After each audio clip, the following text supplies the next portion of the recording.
Okay, everybody, this is the Baron Von Video live cast where we talk about science fiction, filmmaking, and once in a while, the philosophy of fun, because filmmaking is nothing but fun. Well, it's not all fun, but you get the gist. So I'm really jazzed about tonight because got a local filmmaker aspiring to do bigger and better things. And before I bring him in, I'm going to show a trailer for his film, Peccadillo. And then I'll bring him in and we'll start talking about how it started and what we wound up with. Okay, so here's the trailer.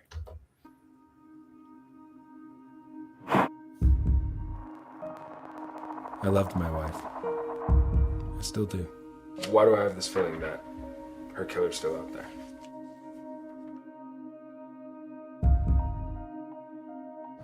It's all in the details.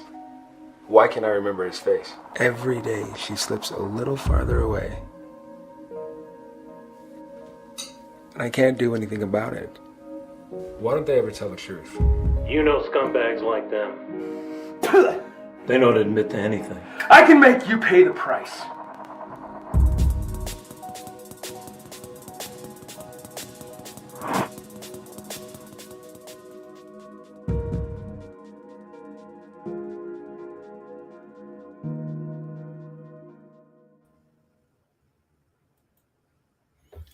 All right. Yeah. So here he is, the writer, director, and editor of Peccadillo, Anthony. What is it? Richard Wolfgang Lopez is the. What's the R for? Hey, Baron. The R is for restricted. No. It's a pleasure to be here. I'm absolutely thrilled. Thank you for having me. Oh yeah, man. Yeah, I've been wanting to talk about this one for a while. I've had you on a couple times talk about science fiction, but and this is not science fiction, but do you have kind of a basic description? I'm going to be showing a scene from Peccadillo in a little bit, but what's the how would you describe this short that you made? It's a very good question. You were supposed to be prepared. So Peccadillo is a neo-noir crime thriller. It's about a man who is obsessed with finding his wife's killer. And without spoiling too much, there are some things that unfold that cause our main hero to unravel and kind of lose his way a little bit. And until you get to the point where you're just kind of like, you're not really sure anymore, who's good, who's bad, who is, yeah. I mean, that's pretty much it. It's like I said, I don't want to spoil too much for people who haven't seen it. But the one criticism I will say that I typically get from this movie after people have watched it is, what the hell did I just watch? Like, yeah, it doesn't make any sense. Yeah, I was gonna add the descriptor of a mystery, because it's a mystery thriller too. For sure. And I did have the same reaction. I wasn't entirely sure, who did what to who, kind of a thing, without spoiling anything. And did you do that on purpose? Wanted to keep it a little ambiguous? Yeah, for sure. Like, so let me go back to the beginning, I guess. Yeah. How did this thing strike you, and what was the initial inspiration for this? Yeah, so this was an idea I had pretty early on in my career. So I had just started my business, Cross Beyond, And this was a script that I wanted to do shortly after that. So I had written it, let's see, about 2011 or 2012, and then just kind of shelved it after I started my business, Cross Beyond, because I was doing mainly commercials and weddings, and so I was trying to pay the bills. So I was, doing all this like stuff that I didn't really want to do, right? But I needed to do. And then in the back of my head, I just had this idea, which I always kind of had as peccadillo, right? Like I was always fascinated by that word. And I know it's a word that like may need a definition for people, but essentially it means a small sin or small wrongdoing. It's almost like a little nothing, right? Like it's like, no big deal type of thing. And I thought that was always kind of ironic because obviously the movie is about a very big sin. And there's a lot of different sins in the movie actually that aren't small. So it's like that irony of like, I always liked that word because it's a very sort of like peccadillo. I don't know. It just has a nice ring to it. And then I wanted to create like a story that would kind of serve that purpose. Like, and so I wrote this little thing. It was just like, okay, if I'm going to do a short film, I need at least 3 key scenes, right? And something that's going to get the audience, grab the audience, and kind of not let them go for like 15 or 20 minutes. The script I ended up with, I think, was like a 10 or 11 page script. And then the movie ended up being about 20 minutes, just because there's a lot of stuff that we, like when you're on set, you're filming various things, you're getting things you didn't think about, that kind of thing. And I think really made the movie a lot richer than it was. But anyway, I shelved that for a few years. And it wasn't until I met a group of independent filmmakers in Colorado Springs. So this was in Colorado when I was creating my business. And it was the Peak Film Forum. And a guy called Ralph Giordano, who may or may not be watching right now, was really fascinated. He was just fascinated with everyone's projects. He was a great guy to get to know. He was a really big supporter of all the indie filmmakers in the area, getting people together, doing screenings, just, having an overall enthusiasm and support for just a lot of young people, a lot of people that otherwise wouldn't be able to get any funding or any exposure or anything like that, right? So I meet him. Immediately we hit it off. Like I start going to these functions and going to screenings, meeting other filmmakers, and I tell him, hey, I've got this script that I've been working on. Let me give it another polish. Let me rewrite it and see what you think. And then he took it and I think immediately loved it because he was just very excited about it. And, he gave me some pointers and, I took some of his feedback and kind of updated the script. And that's kind of how that started. And then meanwhile, I was friends with another filmmaker. His name is Carlo. He was the DP, the director of photography for the film. And I've always been friends with him. So I was kind of like, we were working on Cross Beyond stuff and I would hire him for various things like weddings and different things. And, but he always wanted to DP a movie. Right. And so he was one of the first people I talked to after I was really starting to gear up to like, hey, this is my next project.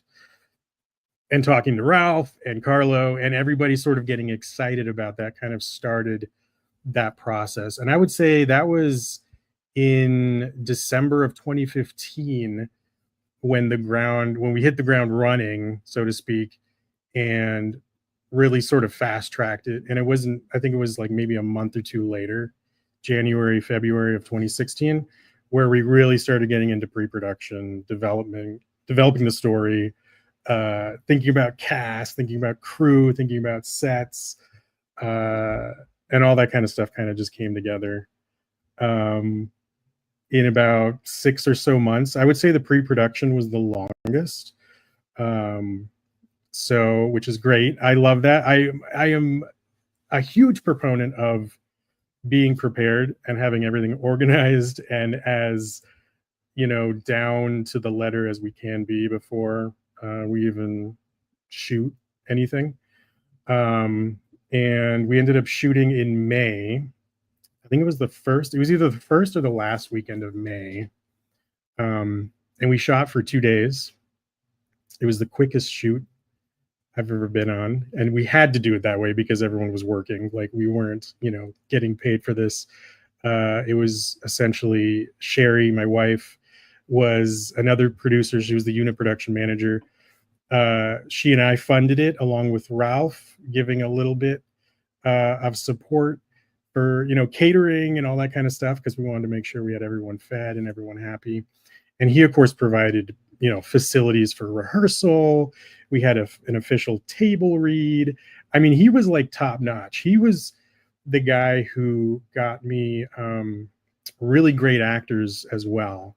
So again, just having Ralph's connections, I think, helped make this movie what it is.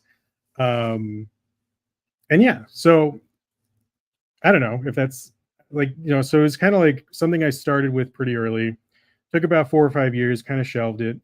Then after meeting kind of the right people is what sort of got me to eventually make the film. And then, like I said, within 6 months, we had the shoot, we had, an edit, and then we had the premiere shortly after that. And the rest is history, I guess.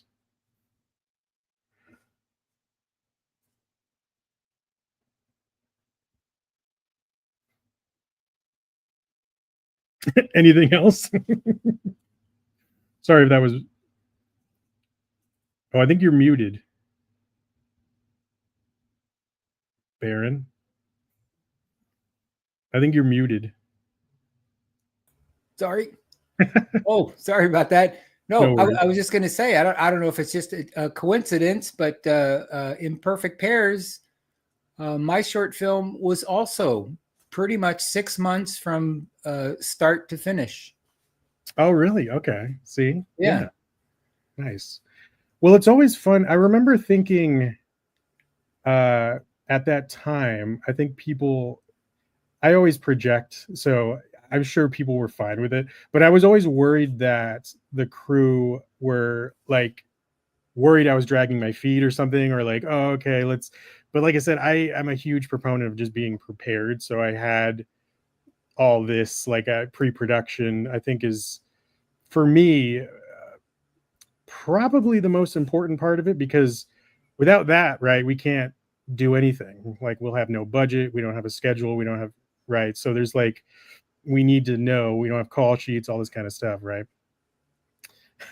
It looks like we have a question. yeah. From you just started briefly. Somebody wants to know. Familiar. But anyway, just to continue on that point, it seems to be because, like I said, for the shoot itself, that's obviously the most expensive part, and so we want to get that done as quickly as possible. And for this shoot in particular, we just had a very small window. We had to shoot on a Saturday and a Sunday because that was the time we had off, right? And we had to make sure to get it done. And so there was just a lot of prep work and making sure that Carlo and I were on the same page. I mean, it was a lot of fun. I mean, if I can say this, like, I don't know because I haven't been on many sets, but of the sets that I've been on in my career, it's probably the best set I've ever been on.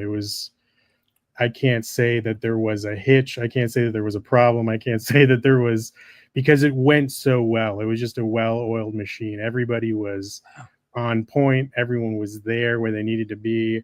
The actors were fantastic.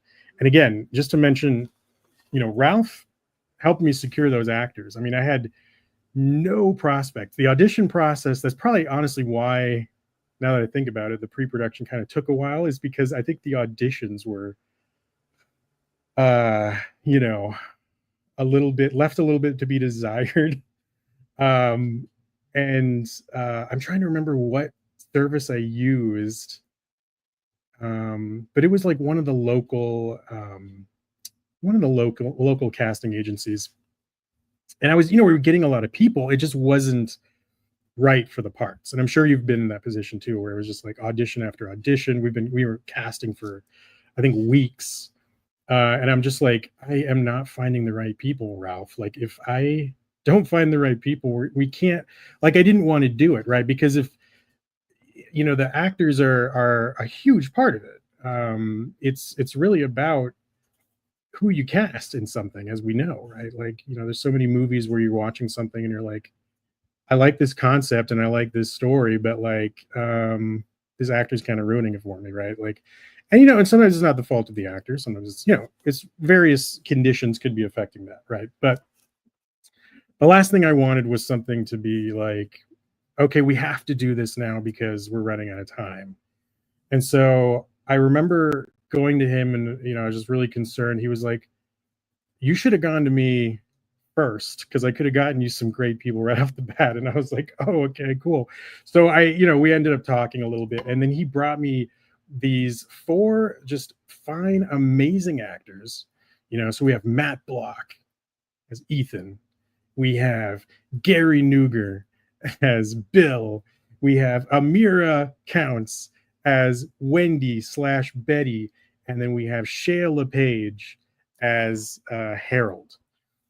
And these actors, let me tell you, when they came in, I was like blown away. I was like, how did you find these people, Ralph? This is crazy. And they weren't big stars. Like, they weren't asking for anything.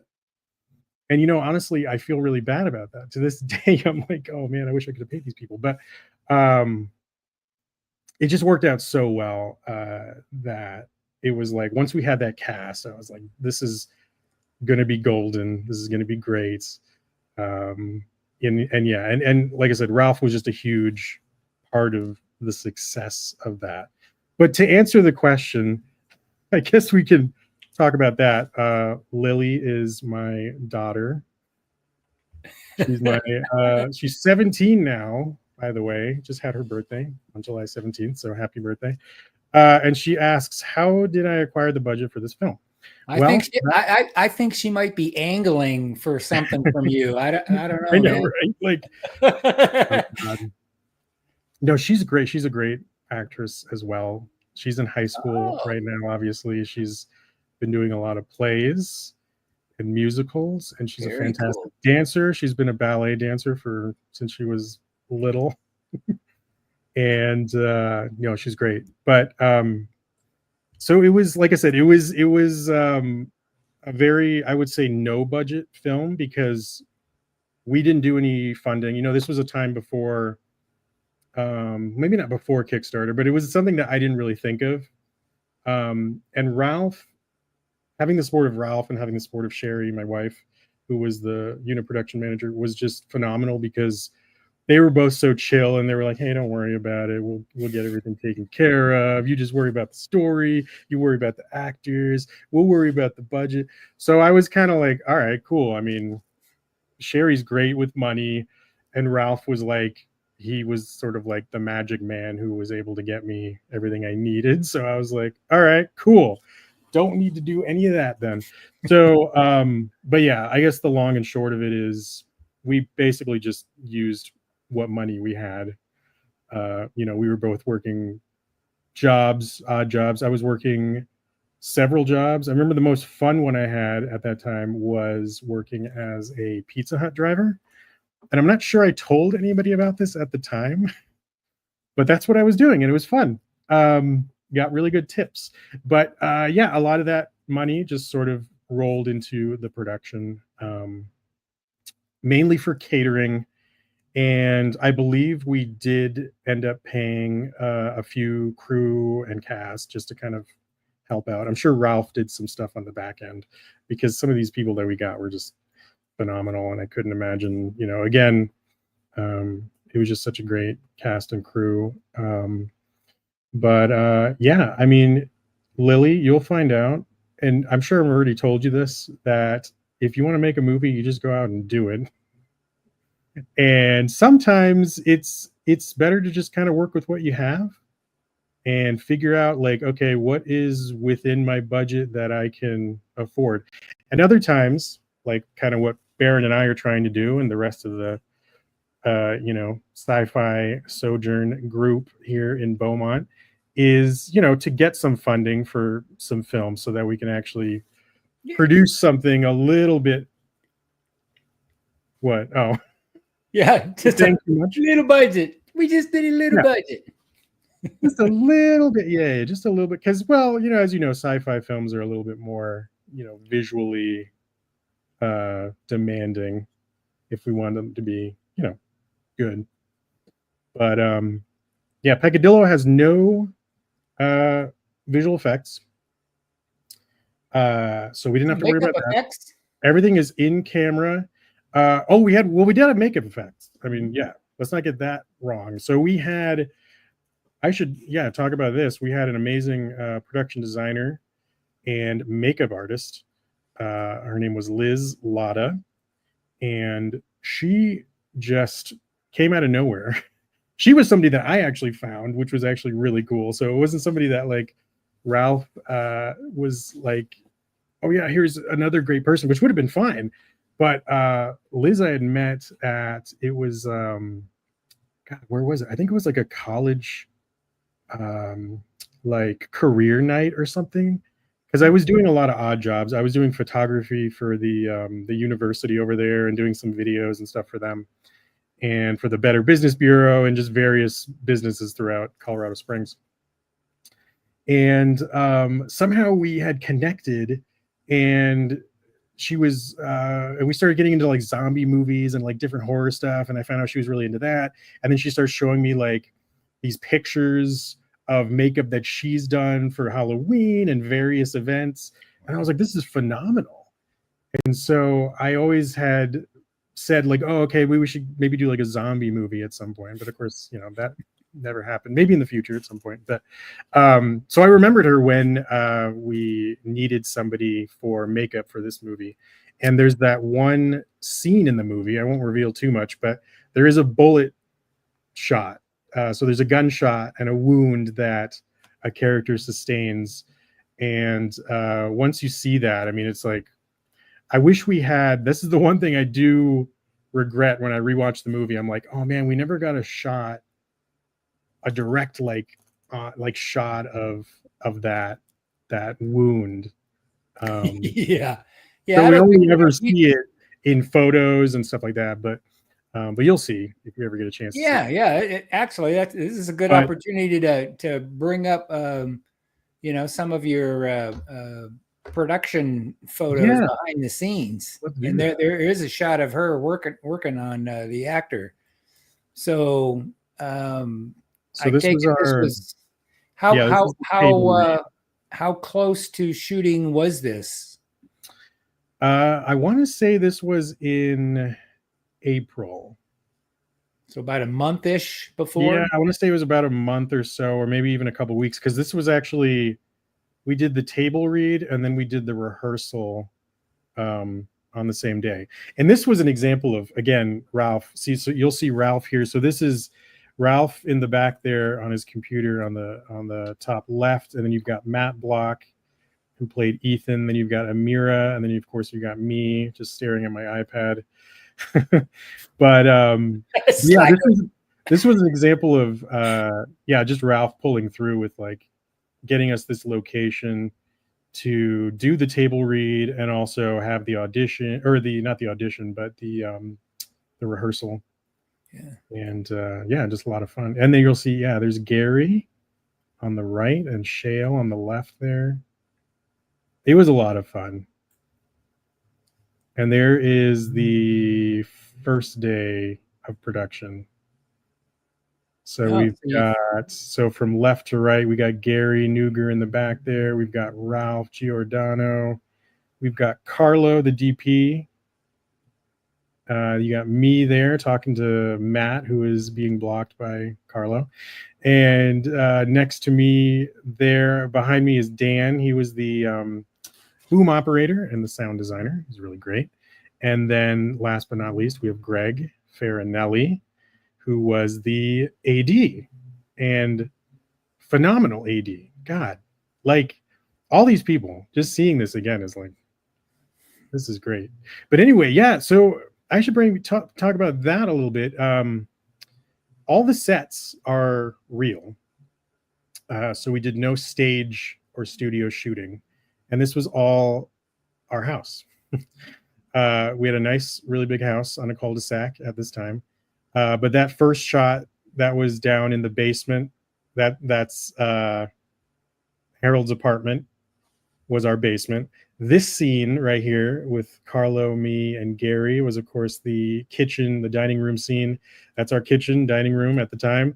And just also to talk about Jay Giordano, no relation to Ralph, but there was Jay, there was Ben Johnson, and some other people that I'm sorry I don't remember your names, but really great lighting and gaffing and grip crew that we had.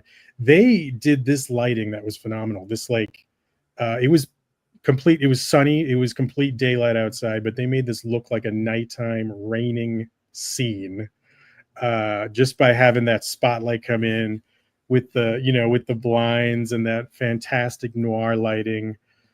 So that was used a lot throughout the movie, which I think was great. Just that kind of like harsh, that lighting that we had, and God, it was good. Oh, yeah, and then this was a motel room that they allowed us. I'm trying to remember if it was one of the big chains. It was like Motel 6 or something. But I remember going around town and trying to figure out who would let us use one of their rooms for shooting. And then, of course, we were like, okay, this is not a porno, so don't worry about that. This is a legit film that is going to be shown to, people of all stripes. So, yeah, and that was kind of interesting to secure that, but they allowed me to shoot for one night only. I just had to pay for the room. And so we ended up, when we were done shooting, the actors ended up staying there for the night, so it was kind of cool. Yeah. But I feel bad now that I'm looking at this too. With Carlo, I remember one of his things at the end of the shoot was his chagrin at having to do so much handheld. But and God, what a good sport though. I mean, he didn't complain at all or anything during the shooting, but it was just the nature of the shoot. Again, like just the number of setups that we had and having him just be on point. And I wanted him to be mobile as possible.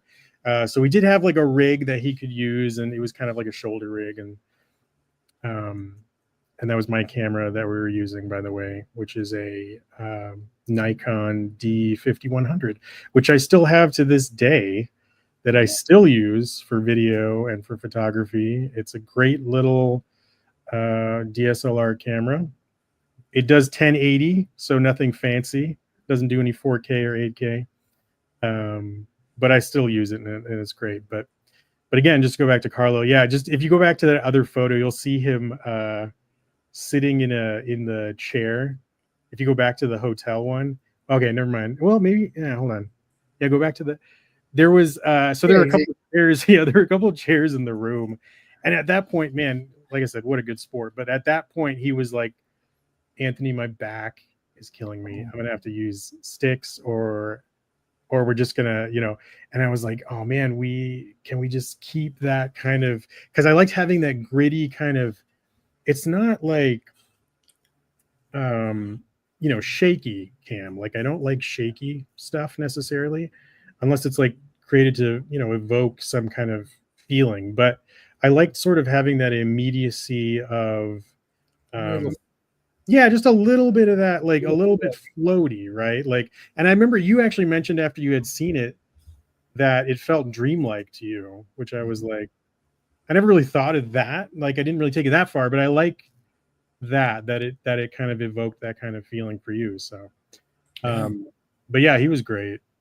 But he was sitting in the chair. So we gave him the chair so he could sort of be his own tripod. And it was, but yeah, I always said that if we ever did anything again, I would have everything on tripod, so that you wouldn't suffer too much again. But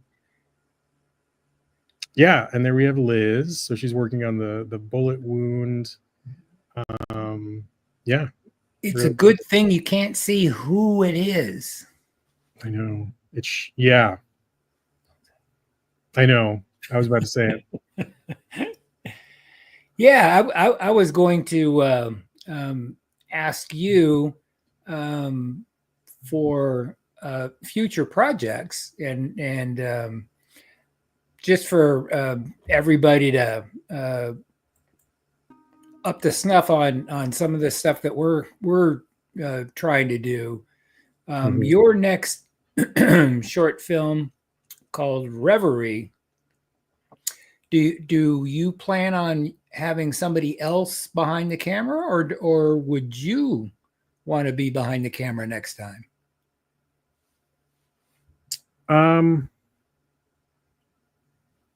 I like being behind the camera, but I think that if I'm focusing on directing,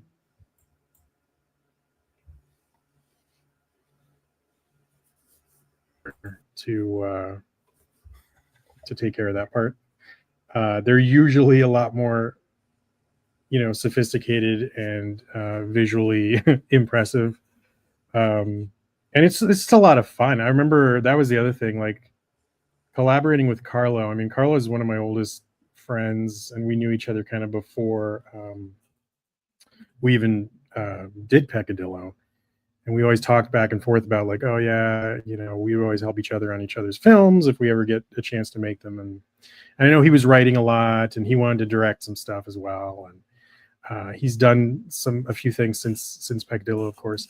But it was just fun because he really took it seriously. He had an app that I forget what it was called, but it was it helped him like figure out like framing and like aspect ratios and like what lens to use and what for each specific shot. And I did have a shot list created as well. I think I did some storyboards, but I'm not a huge storyboarder. I like to it's all in my head. I don't know if this is how it works for you, but like usually when I'm writing, I see it all in my head. So it's kind of like all there. And for me to create, like, I usually like having a shot list so that at least everyone on set is like able to see like, oh, okay, this is how many shots we have today. This is how many setups we have to do.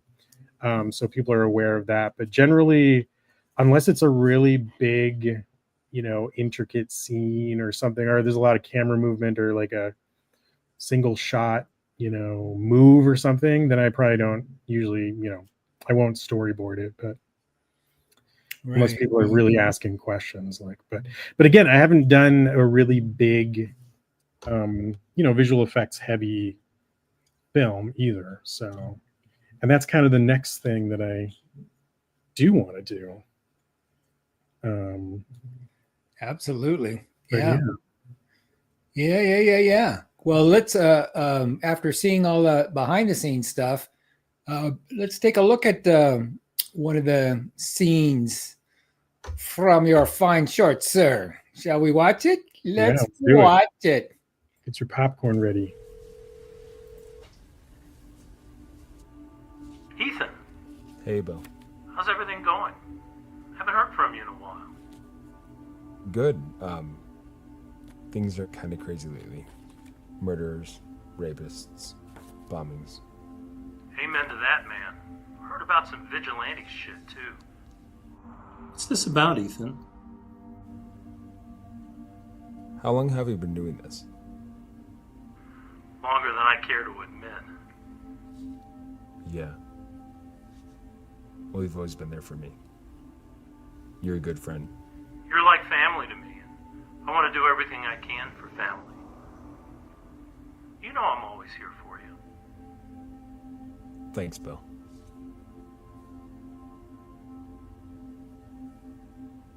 Why don't they ever tell the truth? What?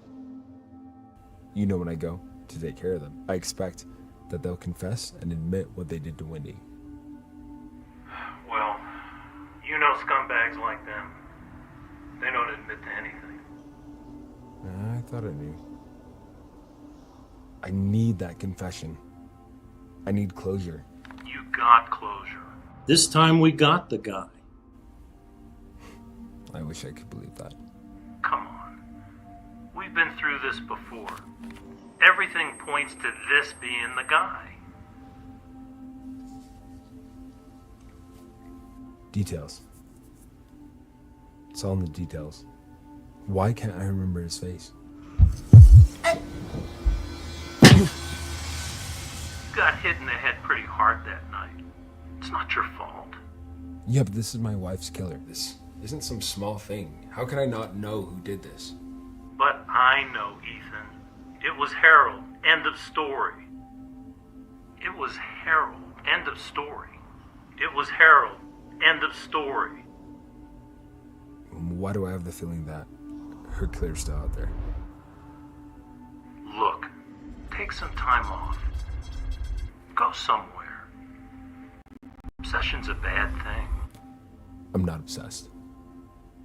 Listen, man, I gotta go. Bill, wait. Let's have dinner tomorrow. Talk about old times, not this stuff. You name the time and place, I'm there. Tomorrow. My place. Sounds good, man. I'm looking forward to it. Me too. See you at 7. 7 it is.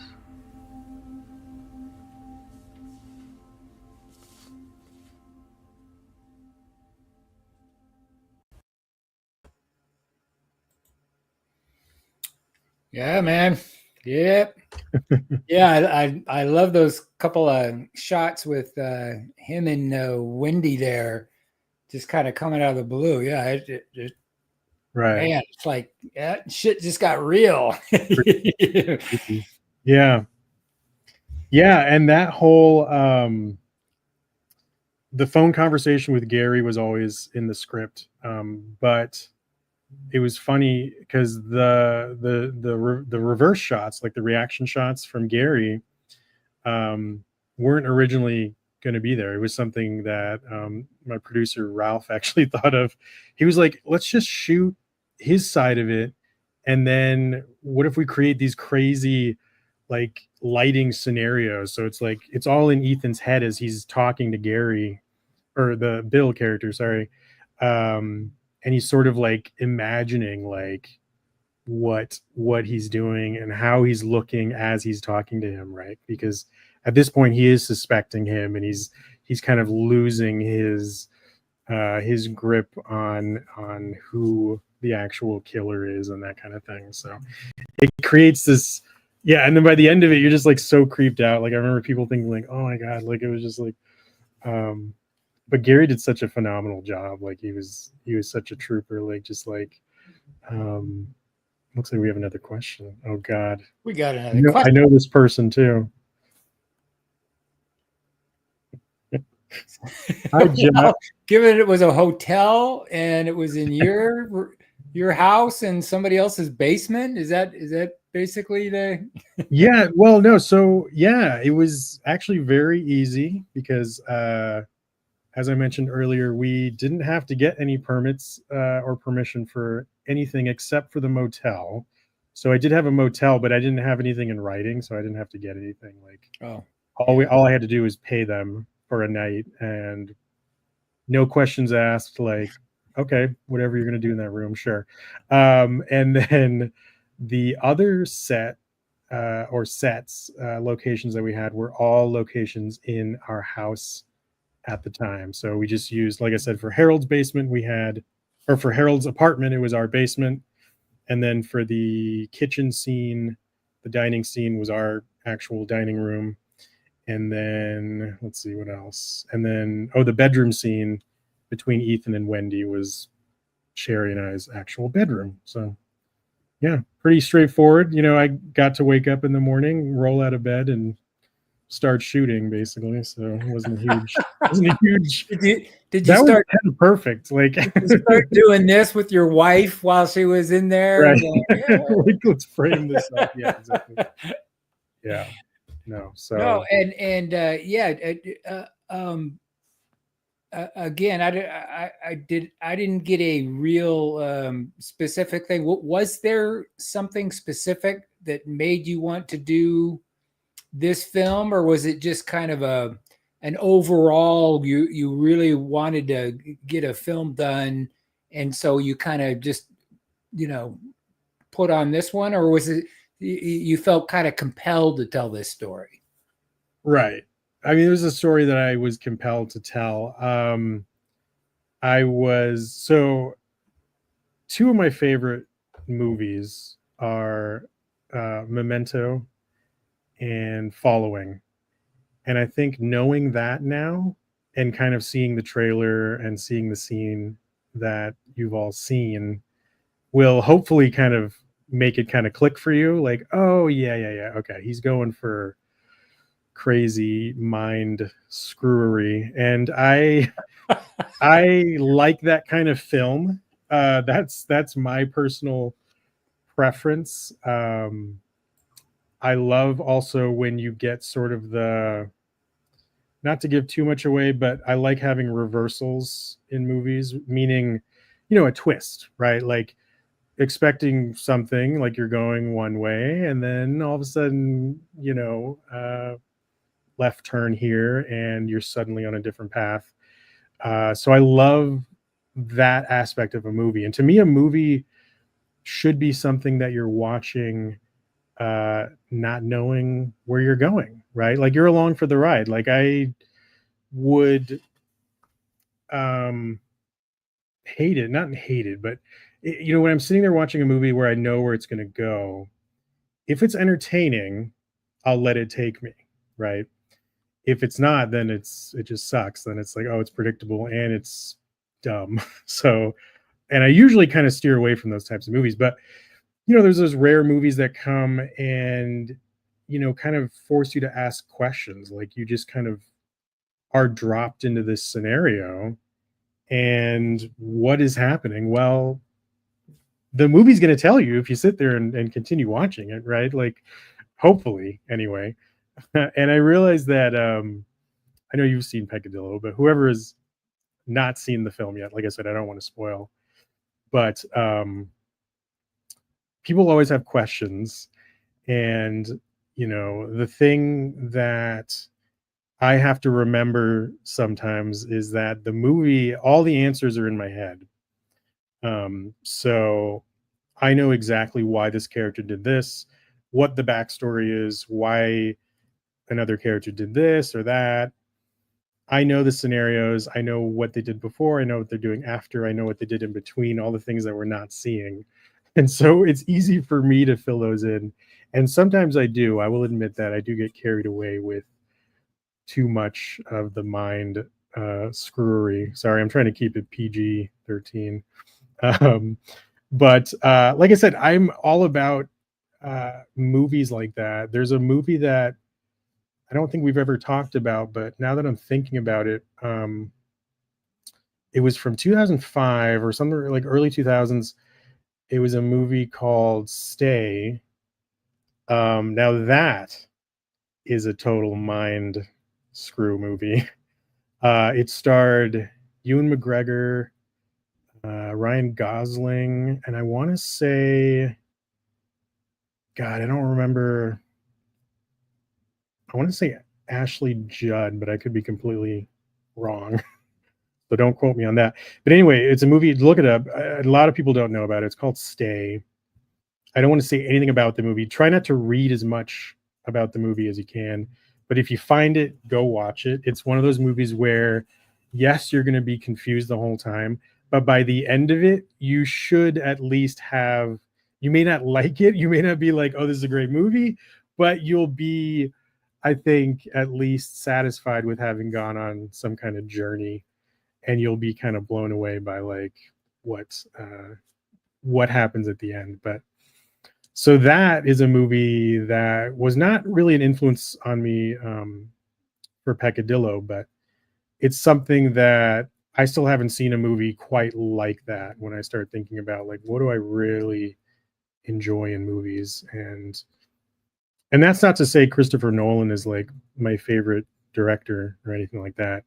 I just happen to love his first two movies. I mean, are I think great, and what he went on to do later. I mean, I haven't really watched any of his recent stuff, But I also love The Prestige is another one. And I know you and I were talking about that for the science fiction stuff. It's just, yeah, it's chef's kiss.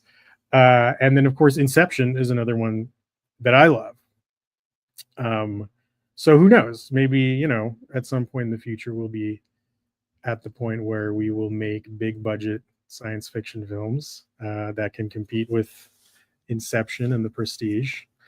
You got to start somewhere, right? And that was one of the things about Following that always stuck with me, is that Christopher Nolan at that time, it was also a no budget movie. He got friends and family to work on it, and I think they shot it on 16 millimeter film, black and white, which was sort of like the cheapest stock they could get at that time, which is why it's the 16 millimeter.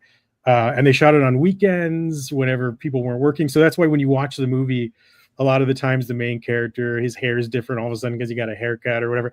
But I like the way they do that, the way it's cut and edited to kind of show the progression of time and like how people are just kind of changing throughout. It's definitely not a linear film, and I kind of like that as well. So yeah, I would say those are my two influences for Peccadillo. The other thing we didn't talk about that I would love to talk about is the music for Peccadillo. So after everything was done, I always knew I wanted a score similar to Memento or Following.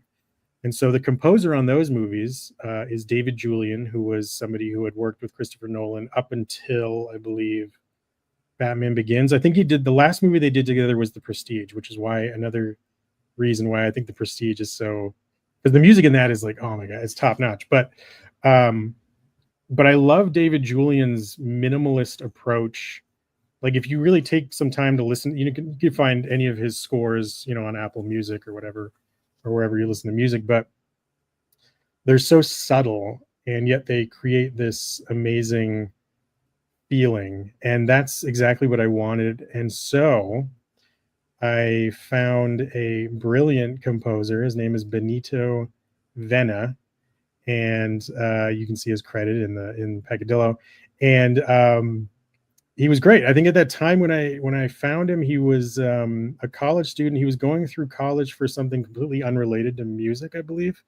And Benito, if you're watching this, I'm sorry if I got that completely wrong, but his music was just phenomenal. He would send me these takes of what he was thinking. As I mentioned, like I was like, oh, okay, I'm looking for something similar to what David Julian did with Memento and Following, and so I would send him clips from the scores, and he came back with that, but then so much more, and I was so blown away by his music. And again, you kind of noticed it in that scene. The music is also used in the trailer that we showed before. But all throughout, the music is just top notch. And for me, I'm one of those filmmakers that I don't want to say I rely on music, but I love the effect that music gives to something, right? Like I notice like when I edit, for example, if I'm editing and then I find some music that I can, so in my current job, I'm a video editor for a church. That's how I make money right now. And we do these series videos, and so there's a lot of stuff that goes into that, stock music, stock footage, all this kind of stuff, right? And I'm always trying to find something that's going to like have a good beat that kind of matches the footage. And so I love editing to music. But it was interesting because obviously when I was doing Peccadillo, it was the opposite. I had already edited it, and he was watching it and timing the music to the edit, and it was so brilliant. I had never seen anybody do that before. Like he didn't just send me tracks like, okay, this is the opening scene track and this is that, and then you can just put it into the movie somewhere. No, he like timed it perfectly and sent me exactly how it was going to fit into the movie to the time code, you know. And I was like, and I would slip it into the movie and I'd watch it and I'm like, this is perfect. This is exactly what I was thinking. So anyway, kudos to Benito. He was fantastic. I would love to work with him again on anything. But again, the next time I work on something like this, I want to make sure that everyone is paid and everyone is happy. And, you know, I want to do it right. And that's kind of why I haven't really done much lately. But yeah, we can talk about something else. But I just wanted to mention Benito. Do we have any other questions? No, we just had a little fact check. Naomi Watts, thank you. Okay, thanks, Jerry. It's funny when you were talking about this movie, for whatever reason, when you said Ashley Judd, it made me think. Have you ever seen the movie with her and Michael Shannon called Bug? No, it sounds familiar though. Yeah, and it's a real mind fuck. Is it? Okay. Hey, you said that. I didn't. Yeah, I said it. You didn't. Mind screwy. There you go. I want to say that like Elmer Fudd. Mind screwy. But yeah, and it was basically a one location story, and you know, very ambiguous as far as, is this real? Is it in their heads? Is it so for whatever reason, when you said Ashley Judd and you described this kind of weird, that's what it made me think of. Yeah, that's a movie well worth seeing in my opinion. It's not for everybody, right? Because it's pretty grim. Yeah. And that's typically, you know, I gravitate towards those movies a lot. Of course, I love, and we've talked about this before, but I love, you know, the big budget tentpole movies. You know, I'm a big Marvel fan. I'm a big Star Wars fan. I'm Star Trek, all that good stuff, right? Like of course I'm into that, right? But for me, the real, like, for at least the type of filmmaker that I am, it's really those littler films, the more indie kind of, under the radar kind of films that stick with me. And honestly, recently, and my wife will probably think this is funny, but recently, so one of my favorite filmmakers recently is Robert Eggers, and we've talked about this as well. So he's directed, you know, most recently Nosferatu, but he also did The Lighthouse, and The Witch is one of my favorite all-time horror movies. But The Lighthouse, talk about mind screw, right? Like, that movie is insane. But the really funny part was, I thought it was hilarious. Like, parts, yeah. Yeah, like, it was so funny. Like, I couldn't stop laughing.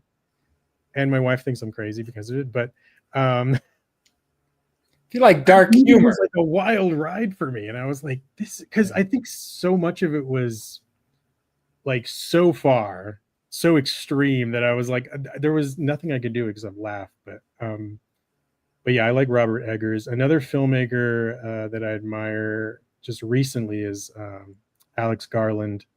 He has been, in my opinion, spot on. And I know you know, we were kind of talking about that, but he did Annihilation, which I know you love, right? Like, Annihilation's pretty good. But I read the book. And you read the book, that's right. Oh, right, it's based on a book. That's right. Yeah. But yeah, I've loved everything he's done so far. I liked Ex Machina, and then his most recent film was Civil War, which is very prescient, especially right now. So if you haven't seen the film and you don't want to be depressed, then maybe don't watch it. But if you want to know how to, you know, maybe see how things are going to go in the future, it might be something to catch. A little sneak peek. It's a sneak peek. Well, hey, Jeff wants to know what movies do you want to make in the future? Is there? Yeah, this is a question I was thinking of too. You know, yeah. I mean, beyond Reverie, as like a next step. Well, we can talk there, about that.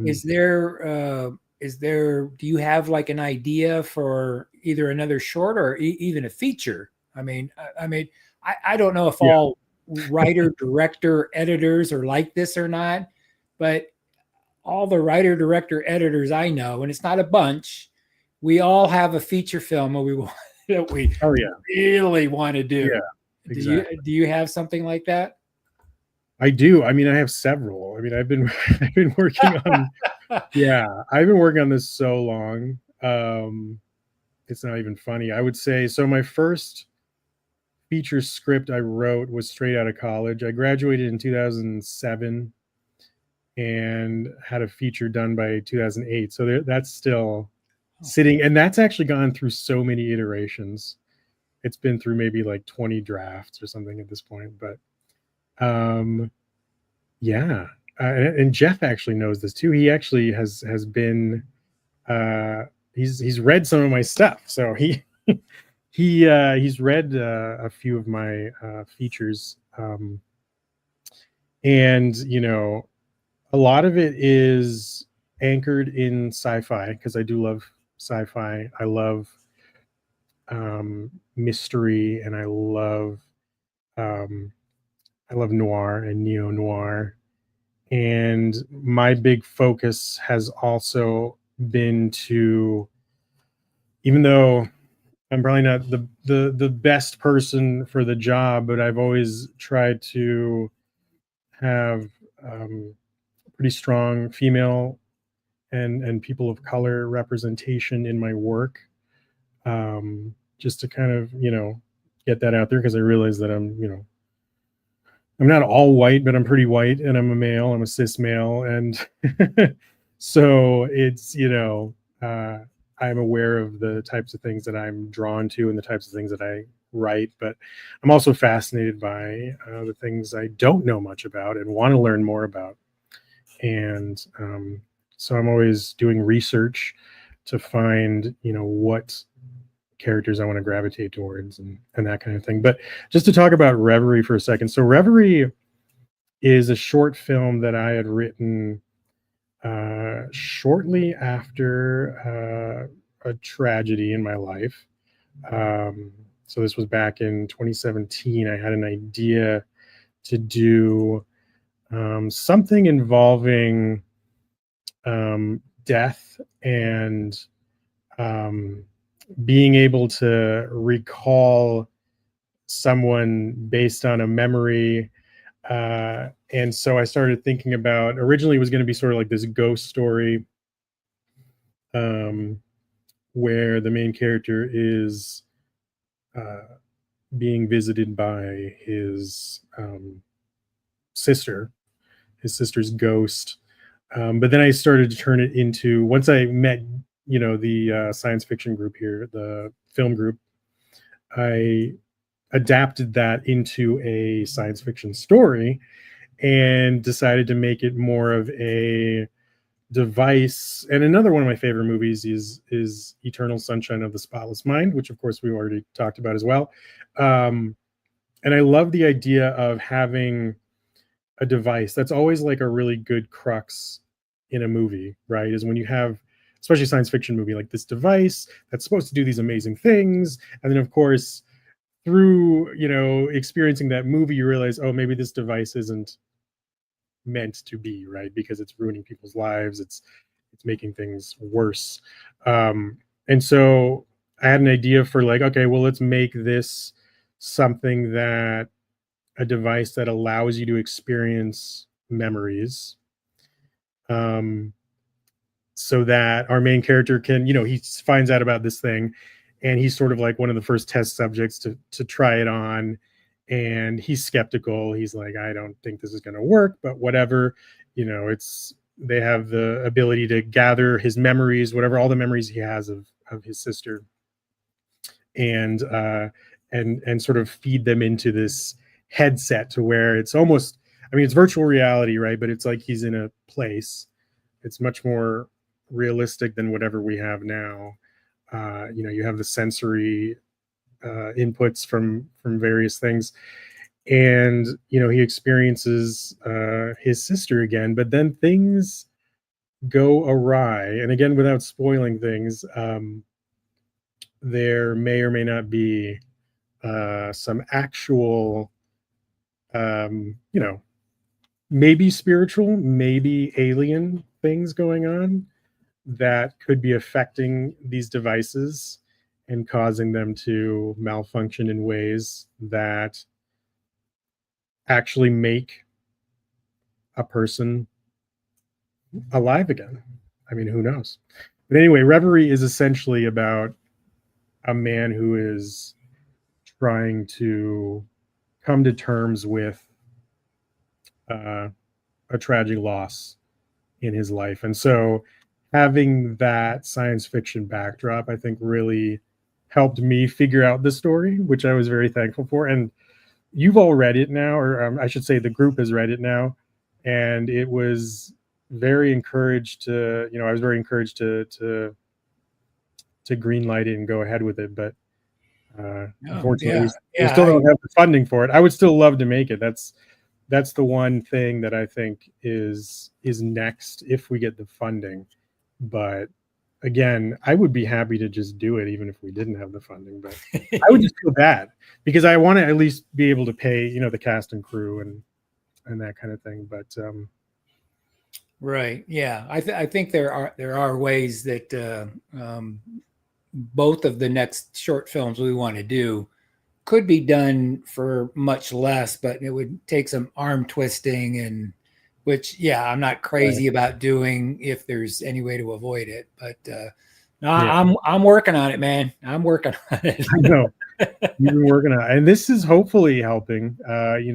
Part of what we're trying to do, Baron mostly, is to kind of get the word out and interview people like me and talking with various other science fiction nerds and filmmakers and trying to get the word out, which I really appreciate and I love. But just to kind of get into so Reverie is the short that I want to do, but I have other features. Right now I've got maybe 4 different features that I've written that are in various drafts. But I'm actually moving into writing books as well. So I'm kind of starting that foray into book writing, just because, as you know, we're not getting any younger, and who knows when I'll be able to make the next big budget, film. So I've been looking into writing some of my ideas in book form and then going that route a little bit, like just to kind of see, like, at least if we can get that going and then maybe gather some kind of following from that and then say, basis for the upcoming movie, or something like that, or whatever. I think these days I've been thinking about this. It's almost like we need another term other than independent filmmaker, because that runs the gamut from zero budget to spending 2, 3, 4, 5. I'm sure you've probably seen some of these short films that actually have a very decent budget, but it's still considered an independent film. So I was coming with this idea that maybe there should be a new term, and I like the term homegrown filmmaker. Right? Don't have like connections, don't have just have a passion for storytelling, and, specifically cinematic storytelling. And we figure out how to get it done by hook or by crook. But I think these days your idea about getting some interest beforehand to help spur either crowdfunding or somebody's going to see it and go, I'd really like to help that person make that story happen. That that does come up. Hey, looks like your daughter is kind of dropping some hints here. Hi, Lily. She's my Do you biggest fan. think you'd make other films with your family/daughter? Yeah, I'd love to. I've done a lot with Lily actually when she was younger, and you can see some of those films Oh on yeah. my YouTube channel at Cross Oh. Beyond, and you can also see it on the website crossbeyondproductions.com. So there's a couple that we've done. I know that she's been itching to make something now that she's older. And yeah, a horror movie would be pretty cool. What's funny about that is she was just in a production of The Addams Family, the musical, Oh, which very was cool. amazing, by the way, over here at the Beaumont High School. And she did her own makeup and everything, and she looked like so creepy. She was like a skeleton. What do you call it? Like a burlesque dancer or whatever, or like a, is that what you call it? No, a saloon girl. That's what it was. And it was great, and like at the same time it was like it got me thinking, like I just wanted to do a story kind of based around this character with this ghoulish makeup, and to have it be um a young girl, a young woman, I think would be something that would just be terrifying, right? Like I was thinking about that a couple of weeks ago. We were at the zoo. We went to the San Diego Zoo for the first time, and there's a lot of those. I don't know if you've been there, but they have a lot of those separate what do you call those, the like the reptile house and some other things, but they're like kind of dark, and you're kind of going in, and there's these things in tanks, and you're looking around, and it's pretty creepy. But there was this little girl that ran in front of me wearing this like dress and like giggling, and I was thinking, oh my god, like I'm in a horror movie, like it was just so crazy. But it was just an innocent little girl that was just giggling and running through the place. And but there's something about that that's like, if you're unaware, and it's like, where are the parents for this girl and things like that, like, which of course brings me to another story where we actually did find a kid that was lost. um, and he was so chill about it. My wife could probably tell the story a lot better than I could, but we eventually did find he was with grandma or something, and they ended up just getting split up for a second. But she was so freaked out, but the kid was so chill. He was just like, are you, like, we were like, where's your parents? And he was like, oh yeah, I'm here with my grandma, she's somewhere. And then he's just like walking, and so we're following him, and like, anyway, it was pretty funny. But it's funny how, like, now, as I guess I've always been kind of scared of things that are supposed to be innocent. Like, a horror movie would be great, because I always loved that kind of stuff, and it's funny how my kids love it now, which is great. But I actually, well, okay, I didn't want to kind of get into this, but the story I'm writing right now is kind of an action horror story, and it's about, and there's some supernatural and some other elements in there that have to do with cryptozoology. And I am fascinated by things that we don't yet know about, like in the X-Files and those types of things, and aliens and Bigfoot and Loch Ness monsters and creatures under the sea, whether or not the megalodon is still out there. I'm just fascinated by that kind of stuff. And so one of the stories I'm writing right now, actually in book form, is about a family not too different from my own that goes out camping in the wilds of the Pacific Northwest, where my friend Jeff currently lives. And they inadvertently get involved with a clan of Sasquatches, or Bigfoots, big feet. I'm not sure what the correct technical term is. And so I've been fascinated by that, and having a lot of fun writing that story. There was some inspirations for me for that story, is just honestly just to see a really damn good Bigfoot movie. I feel like we haven't seen one yet. I feel like that's one of the things that is always comes off cheesy, right? Like it always comes off like you either have like a really low budget or something like a found footage film, which I think are great. I mean, there are some really good Bigfoot films that I've seen. Like Willow Creek is one that was actually directed by Bobcat Goldthwait, believe it or not, the Oh, comedian. There's another one called Exists. Again, that's another found footage film. There's one that we recently saw called Big Legend, but it was pretty low budget. But again, they did pretty well with what they had.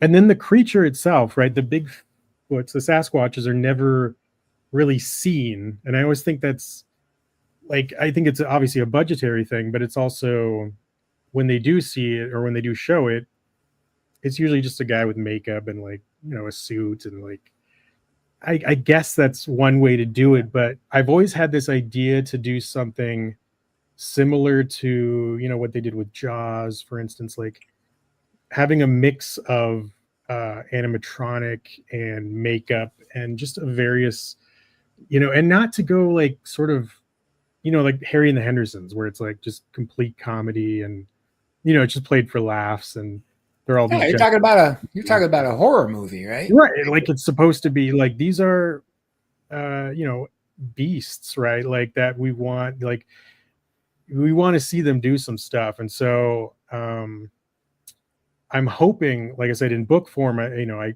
definitely can make it work. But if I were to make that into a movie, it would require a pretty big budget, and I wouldn't want it to be CG.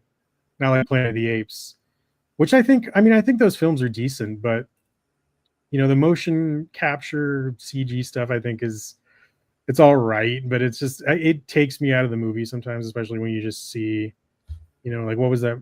We just watched a movie last night. I think it was King Kong versus Godzilla or something like that. And it was just so much. And it was just like overload, and I couldn't quite, you know. Yeah. There's but it's only so far you can go with that, depending on you know how it's always depends on how it's ultimately done, and you know what the story is and whatnot. But right. Yeah, when you were mentioning some of those things, yeah, I think doing a Sasquatch that was really really terrifying, yeah, could be something really cool. Have you ever seen a movie? I can't remember what the name of it is. I believe Richard Gere was in it, and it was about the Mothman. Yeah. I remember reading about the Mothman. Yeah. When I was like, you know, a teenager, you know, and it always fascinated me because, you know, you hear about Loch Ness and you know, Bigfoot and, you know, a lot of other things. I had never heard that much about the Mothman, but it apparently was a big thing in the 50s. And I don't know if the sightings completely stopped or not, but I found that fascinating. I thought the film, you know, it's not perfect, but I think you would enjoy it because it's. Oh yeah. I've seen it. Okay. It's great. Right. Yeah, no, I love it. It's got an ethereal quality or something about it. Yep. That wasn't, you know, just the standard, you know, here it is and what is it and we're gonna figure it out. You know, it had a real creepy mood to it. Right. That was it's very creepy. It's one of the scariest movies I think I've still seen to this day. Just in terms of, because it's not gory, it's not violent, right? It's not like that type of horror, but it is, like you were saying, like very creepy. Like you're definitely put off a lot while you're watching it, and you're always expecting something to come around or you know, and that I think is some of the best type of horror. But and that's something that I want to do with this Bigfoot story too, is, you know, obviously not showing as much, like, and that's kind of where I was saying, like, the inspiration with Jaws, where it's like, okay, we know there's a shark, right, but we don't know exactly what it looks like or how big it is, and you only see flashes of it here and there. And of course that, you know, if you know the story about the making of Jaws, was also because of production woes and budgetary concerns and all that, but it ended up making just the film that we have today, which is of course a great film, right? Yeah, I've heard Spielberg talk about that it was actually in the long run, it was a blessing that he had to cut way back on Right. showing the shark, because it kept it a bit more mysterious. And of course, the classic example of that is Alien, of course. Yeah, right. for sure. Like in my opinion, he never should have shown that thing getting sucked out the airlock, because then it was obvious it's a guy in a suit. Right. So I think he went a little too far with that. If he had kept it a little more ambiguous, or had put it in deep shadow, or something. But I mean, talk about the slow reveal. And that's creepy. That's really creepy. I mean, it can be done different ways. Like that just made me think of in Annihilation, when that bear thing comes into the room. I mean, it's just there. Yeah. And it's, here it is. Yeah. Right? No slow reveal. It's like it's suddenly there. I remember the way he did that. Yeah, the way he did was that, absolutely. Right? But you hear the sound. Remember, you hear the sound first, and you're like, "What the hell is that?" And then what you see is like, "Oh my god!" You couldn't even imagine, right? Like how creepy that was going to be, because oh man, yeah, it was like it's interesting that I mean, I don't know when Jeff Vandermeer wrote the thing. There's not a scene like that in the book. There's creatures, and there's a bear-like creature in there, but there's never this scene where it confronts the people. I mean, yeah, that scene is one of the most riveting scenes I've ever seen. But it's interesting. One of my favorite sci-fi series of all time is, Gene Wolfe's Book of the Sun. And in one of Gene Wolfe's books, there's this creature called it's an alien creature that certain people have brought back to Earth. And this is like way, way distant in the future. And one of these creatures, it's called the Alzabo. And when it eats somebody, it ingests part of them so it can speak in their voices. And it reminded me so much of that, because it's the same thing. The scene in the book is the same kind of thing, where it comes in and it's, it's dangerous, it's creepy. And then it talks in this little girl's voice, and it's just this is wrong. So you instantly know, okay, he just chomped down some little girl, it's like, ugh. Oh man, see, that's crazy. Well, it's kind of like The Thing too. That's another one that John Carpenter's The Thing. Yes, John Carpenter's The Thing. Yeah, I thought the remake was fine. It was such a shame that they ditched all of the practical effects. I mean, what were they thinking? They were so, oh man. Yeah, who was, God, I wish I remembered his name, but he was a protege of Rick Baker, right? Am I thinking of? Because Rick Baker talking about for The Thing? Yeah, I think it was either Rick Baker or Rob Bottin. Right, he was the one who ended up doing it, but I remember it was supposed to be Rick Baker originally, but then he went and did The Howling, or I don't know, he did something else where he couldn't do it. No, Rob Bottin did The Howling. Yeah. So then, who was the guy who did The Thing then? Rob Bottin did both. Yeah, Rick Baker was actually showing Rob Bottin some of the things he was doing with the bladders, that he could, and he was telling Rob Bottin that he was, I think he flat out said, I'm going to be working on this werewolf movie. American Werewolf in London is the one that Rick Baker but that was did. later, I thought. Yeah, it came afterwards. So there was always this thing. It's like, man, Rob Bottin kind of, jerked him around, and it wasn't like that. They're very, very distinct.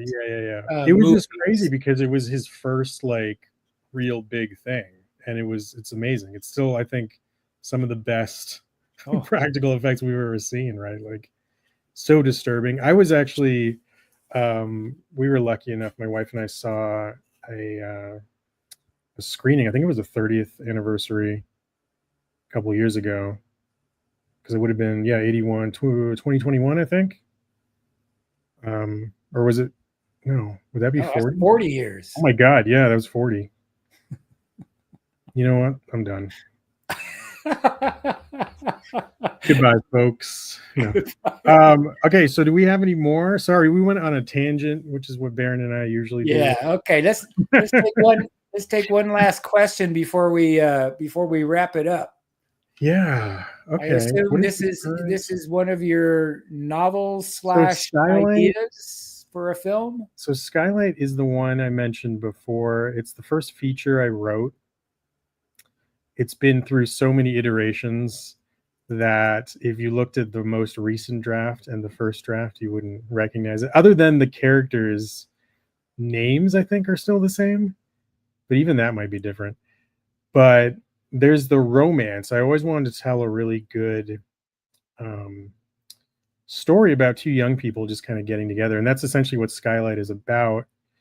But I've added, through the years, so where Skylight comes in is that it's now set against this backdrop of what is perceived as maybe an alien invasion. But there's something in the sky that comes, is it a meteor? Is it like a star? Is it, nobody knows quite what it is, but it's getting the attention of these two people who are really fascinated by it. And they're the main characters. And they're drawn to this thing in the sky, but also in that journey, they start to have feelings for each other and fall in love. And but that's another one where I've gone to it so many times that I'm just, that one unfortunately is shelved for the time being, Jeff, so sorry about that. But I couldn't figure out, and maybe in a couple of years maybe I'll come back to it and look at it again, but it was hard to figure out how I wanted to end it without it being, cliched, or, because there's kind of the obvious, like one of my favorite alien movies where it's not really about the aliens, it's really about just sort of normal people, but they somehow get obsessed with this notion of what could these things be, what is happening, right? And it's, of course, Close Encounters of the Third Kind. You get the Richard Dreyfuss character who is, once he sees this thing, he's just like, it's absorbing his every waking hour, right? He's trying to figure out, like, what is happening, what are these things, why is it telling me to go here, this kind of thing. And so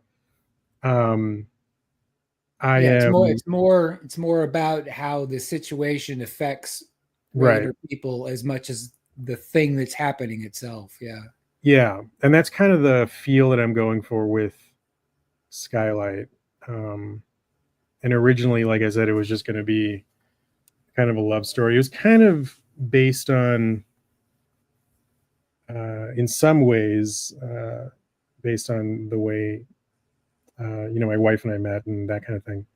But it kind of changed a lot. And now I'm trying to bring in those science fiction elements, which, I mean, I say now, but it's actually been like that for like the past several years. I just haven't been able to, but that would be, so if we're talking about like the next big feature, if I wanted to do one, it would be that one. It would probably be Skylight. But again, I need to figure that out, because I think, as Jeff knows, it gets kind of crazy, and I don't know if it's meant to be seen by the public yet. But, yeah, well, yeah. I think that, we keep, chugging away at things and, hit one film project and then the next film project and get a little momentum. Mm-hmm. And, hey, at this rate, when, I'm 103, I'll have done some of the stuff that I want to do. Right. And you're younger, so I'll only be 82. Right. Yeah, I'll be the age the old brother reference Ridley there. Scott is now. Yeah, old brother, we're out there. Yeah. I'll be, so what is, because I think Ridley Scott's like what, 82 or something. Oh yeah, and Clint He's Eastwood is what, still mid 90s or Clint something Eastwood isn't crazy. he just like a corpse that's propped up? I have no idea. He's stuffed and I don't know. Yeah, unfortunately, yeah, Clint Eastwood hasn't made a really good movie, in my opinion, since Unforgiven. And that was quite a while ago. Oh, I take that back. The Changeling, I also thought was really good. And he did that afterwards, I think. Mm. But anyway, Anyway. So yeah, hey, at that point, you are going to have to wheel me out to the set, right? Come on, Baron, you can do it. Come on, Baron. Well, you'll be a head in a tank at that point, I think, right? Yeah. I can't wait. Yeah. Right. Hey, at least I'll always have Peccadillo, which is great. So nah, you ain't done. You ain't done by a long shot, brother. Well, thank you for your encouragement. I appreciate it. No, yeah, and I'll have you back to talk about all kinds of things, and maybe more specifically about because I'm always interested in the process and how different artists go through their process and what spurs them, and where do your ideas come from, the whole thing. I find it all very, very interesting. So I'll definitely have you on again, and but I really appreciate you being on this live cast, man. Yeah. And I encourage everybody to go do Peccadillo. I tell you what, when I do the recap, I'll make sure to put the link to your short film on there, so anybody watching on YouTube going forward can find it and watch it. Yeah, thank you. It's good stuff. Yeah, check it out. It's currently on my YouTube at Cross Beyond, and then you can also watch it on my website, crossbeyondproductions.com.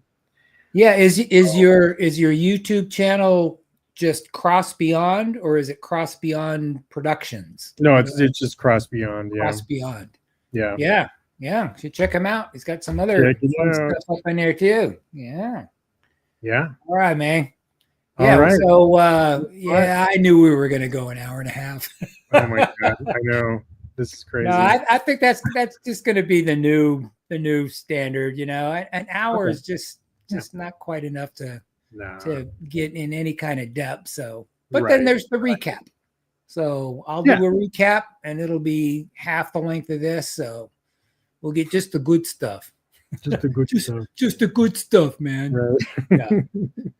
All right, dude. All right, Thanks again, and we'll have you on again real soon, man. All right. Thanks. Keep working on those films. I will. Yeah. Okay. Cool. All right, man. Bye.